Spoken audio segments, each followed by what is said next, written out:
Welcome to our first installment of the Orange Power Podcast with Coach Jacie Hoyt, and we're glad to have you along here. And Coach, boy, what a good time right now. We're kind of get everybody caught up since this is our first episode, but man, things are rolling right now for you guys. Yeah, we've got a lot of great momentum. Started with the road trip last week and being able to take care of business, go 2-0, and then come back home and take care of business again against Texas Tech. So, momentum is so hard to get in the Big 12 schedule, and to win 3 in a row feels pretty good. Well, especially when 2 of those were on the road. I mean, there's no doubt about that. So let's recap, just get people caught up a little bit. All right, we started the season, though, with no bigs. Mm-hmm. And you guys were going small and playing against teams like Colorado, and you just knew if Hannah was available, man, there were some games to be won there, but that wasn't the situation. So this team has had to play with a lot of different styles, and it seems that that's going to benefit your team in the long run. Well, that's certainly what we feel, is the case. I would say I don't know if I've ever been challenged so much as a coach to figure out so many different things in such a short amount of time. And, you said it, we didn't have any bigs, any at all, because you're talking about Hannah. We didn't have praise either in those first few games, which sometimes you could say, well, that's not a big deal. But when you're playing Colorado, who's currently 5th in the country, Penn State, Ohio State, it makes a big difference, right? So to not have them early on and then to not get Hannah until semester, we've just, had so many different lineups and so many different styles of play because both of them just drastically change our defensive schemes and the way we want to play offensively. So it's felt really good to finally have a paint presence. But I'm so proud of our kids for the way that they've handled it and just, really taken on different roles and responsibilities on any given night. Every team, we talk about this every year, has its own unique identity. And with this team, and every team faces adversity. Every team faces adversity. But it can be unique adversity, right? This year's probably been very unique in some of the things that have happened. But with that being said, again, the short bench has learned to play 38, 39 minutes. In fact, you have 4 kids that are in the top 14 of minutes played in this conference. They don't care. That just means I get to play more. I don't get subbed out. These kids have learned to play through all of that to this point. We talk so much about not playing a victim. I feel like I say that every time, but that is something that we always come back to because you're right. You're always going to face some type of adversity or see some sort of challenge. And I think we all have a choice in life, right, of how we're going to handle those challenges. And you can either be upset and frustrated and play the victim or feel sorry for yourself or make excuses, or you can find ways to let it make you better. And that's what our team has done. I think early on in the season, they were feeling a little sorry for themselves, trying to kind of, I noticed in practice, like hold back and try and pace themselves. And we just said, no, we're going to be the most in shape. We're going to be smarter with our fouls. We're going to find ways to, let this push us to be better players. And that's what they've done. And it's been really cool to kind of watch their evolution.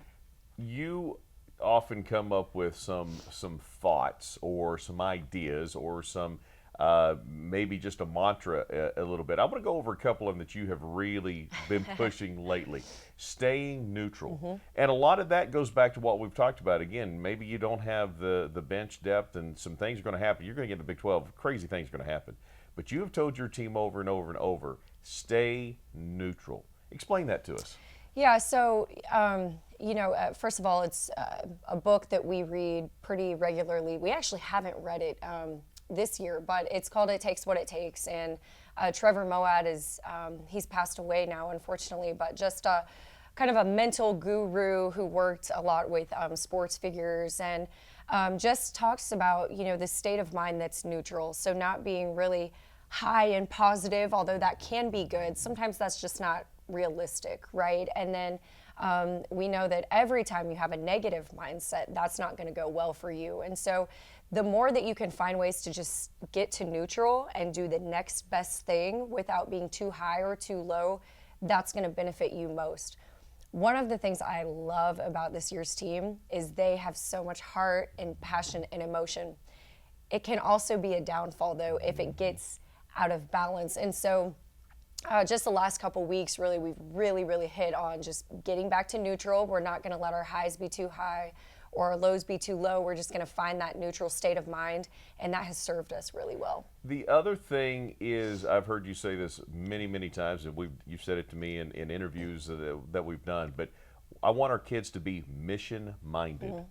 Is that fall in conjunction with neutral, or is that a completely different idea? I mean, we've treated them like different ideas, but I guess now that you say it, it is kind of one and the same. But, we just have really challenged our team to attack things. We try as a staff to make it very clear what our mission is and how we're going to win and what that mission is going to look like every given night. And then we want our kids to show up with an approach and an attack mentality that we are on a mission. So when we shoot it, we're not just shooting it to shoot it, we're shooting to make it. That would be being mission-minded for us. Every game has a very specific scout that we're trying to follow. So let's be mission-minded in how we attack that defensively. And our kids have done such a good job. They've been phenomenal, really, the last few weeks at just taking the scout and taking the mission, and attacking it and understanding what that mission looks like. We could obviously, I don't want to go through all the kids, we could do that over the course of the season, but a young lady that I think has definitely taken that in a way that none of us can relate to is Leah Gan. Leah's family is in Israel, and they're undergoing a war. And early on in that, it was obviously a very dangerous situation, a very scary situation, and could create a lot of anxiety. And she said to me, I don't know how I can play basketball when my family's trying to save their own life. I don't know if they were ever directly in harm's way, but that's the fear, right? And then she's gone from that to now basketball is my refuge and my mental break for a couple of hours when we get to play. You talk about a kid who was in one place but has learned to take it and become neutral and use it to help her rather than be a distraction. We can't relate to that. It's incredible. Her story really is. Yeah, I'm so proud of her and her resilience. You're right. I can't relate to it. Fortunately, none of us have to relate to that, absolutely, right? yeah. But she did early on have a situation where her sister was on a military base when the attacks first started. And so when she's talking about her family's life being in jeopardy, I mean, that is very real for her.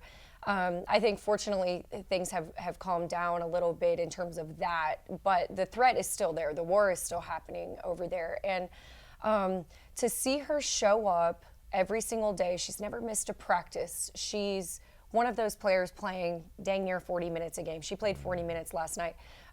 It's incredible what she's been able to do while she's carrying such a heavy load and there's such a burden back home. I have really challenged her. I challenge all of my girls to just be strong and resilient and find a way to take their story and write it in a way that is empowering and positive and inspiring. And Leah has been inspiring. I told her the best way that you can make your family proud, bring them joy in a time that is really hard to find joy, make your country proud during a time that, is really hard. You have to go out and you have to be a light on the court, and you have to find your love for the game and remember why you play and let that kind of be your escape. But number two, let it be the way that you can bring light to other people in a very dark time. And I've really watched her grow in that, and it's been so cool. Undoubtedly, she has been able to do that. She is an inspiration. She's a great kid. She's a lot of fun. And by the way, she will go serve in the military when she goes back home, because every kid does in Israel. So she and Yarden, who is at Indiana, will go do that like her sister is when she returns home. Very interesting story all the way around. All right, let's move to basketball. Not all records are created equal. Not all schedules are certainly created equal. Coach, when I started looking at the Big 12, and obviously you guys had a few losses with those teams you mentioned earlier, but if you look at how many times you left Gallagher at all, much less played true road games, the team and the caliber in the schedule, it's interesting.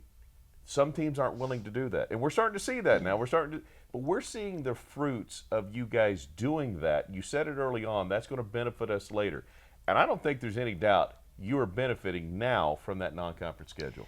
No doubt about it. And that's, I mean, shout out to my coaching staff, because to keep a group of college-age kids, you know, trusting in that process that, hey, I know this is hard and this hurts right now, but this is going to pay off down the road, that's really hard. It sounds good, but it's easier said than done. But I think our staff has done a phenomenal job of just keeping them believing and trusting throughout those kind of early challenging games, and to see other teams that are posting, you know, these historical starts and to see their stats be, you know, what they are, that was all against much lesser talent. And we've just had to keep our team believing that, you know, this is going to make us better in the long run, and this is going to sharpen us and shape us for conference. And that's what we're seeing right now. And when you look at the strength of schedule, you're right. All records are not created equal, and we had a very tough strength of schedule. I think like 70th or something like that in the country.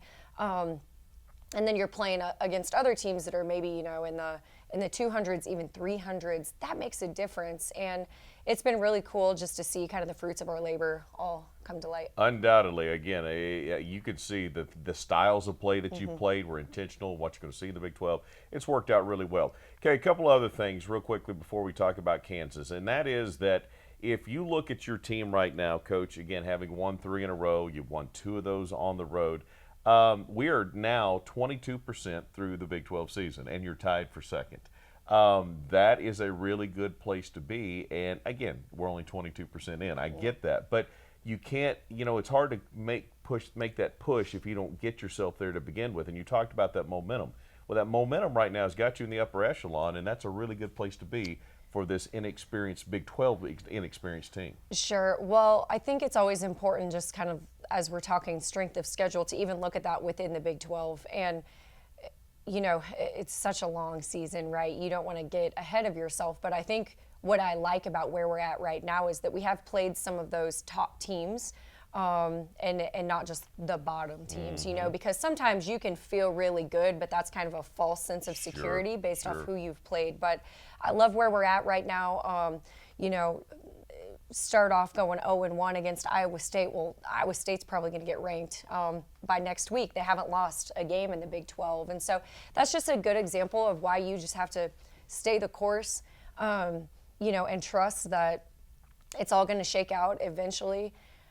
Our football team was such an inspiration. I know I'm getting off track here, but our football team has been such an inspiration and kind of a checkpoint that I've had to go back to as a coach, because what they did this season in starting the way that they did, and everyone thinking that the world was ending, and then they stay the course and they end up having a pretty special year. I think that can be us. Well, and you know, Iowa State's another one of those teams that has a few losses, but their non-conference was really good. So they're starting to see that and get big win over Iowa State on Wednesday night. I mean, over West Virginia on Wednesday night. And so, and then the other one's a win over TCU. So obviously, again, this is a good start against the good teams. Let's talk about one other thing as far as the short bench is concerned. Listen, it's not a problem from a mentality standpoint. It's not a problem from conditioning standpoint. It can be a problem with foul trouble. But I thought against Texas Tech, and I think you in postgame gave Coach Jasmine Player credit, you got 2 quick fouls on Onegret. Now, she's a kid bringing the ball down the floor. Okay, there's other kids that can do that, but okay, so it's Staley. Staley can move over, then Staley's got 2 fouls. Okay. Staley's the freshman, Onegret's the veteran, so let's get Staley out not to get her 3rd foul, and Onegret can probably handle it a little bit better. It can be an issue from foul trouble standpoint, but again, you guys have been able to navigate that even when it's shown up there. We have, and we've just challenged our players that anything could happen. So, you know, Leor, you might have to initiate offense sometimes. Quincy, you might have to initiate offense. Even Riley Langerman, I thought, did a really good job breaking absolutely. the press. So it's been really neat just watching all of them kind of step up and understand, you know, that we have to have a whatever it takes mentality. And that really started early on when we didn't have a post. Staley's playing the 5. Okay, whatever it takes. Now Staley's playing the 1. Whatever it takes. It's a fun group to coach because they've just really embraced that. And I think as a staff, we're getting smarter at how we can help them and better position them. But Gosh, yeah, it's pretty cool that they're doing what they're doing under the circumstances, and I'm really proud of who they've become. Well, and again, we're going to have time to talk a lot of basketball throughout the rest of the season. We haven't talked much about the games, but one thing about the Texas Tech game, Coach, obviously that is one that has become an emotionally charged rivalry. It just has. And you said we inherited it. You didn't start it, but you inherited it, and you just accept it. I thought your kids, going back to being mission-minded, they were mission-minded in that game from the very beginning. Only let Texas Tech score 4 points in the first period. That's a tough, emotional ball game coming back off the road. Your kids handled that very, very well. They did. I think one of the things that I'm realizing as a coach in this transfer portal era is you get a roster that maybe doesn't know all the history or background of your program or your university, and so I'll go back to our football season, Bedlam. That was an opportunity for us to educate our team on this is what this means to our university and needs to mean to you.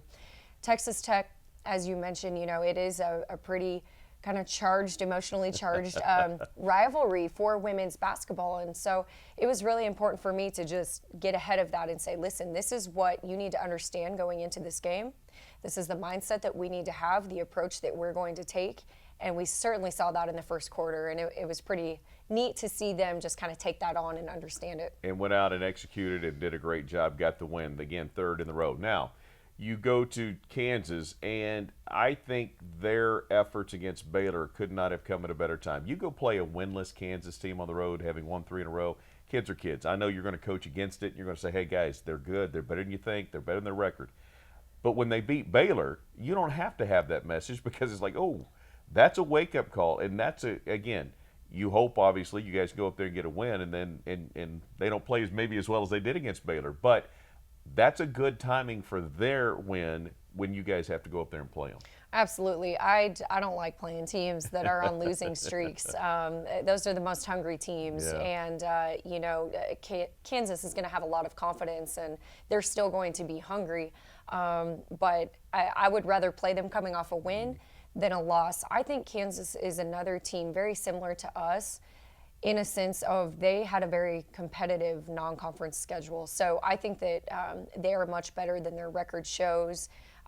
They've got a post player that will be in the WNBA, no doubt, next year.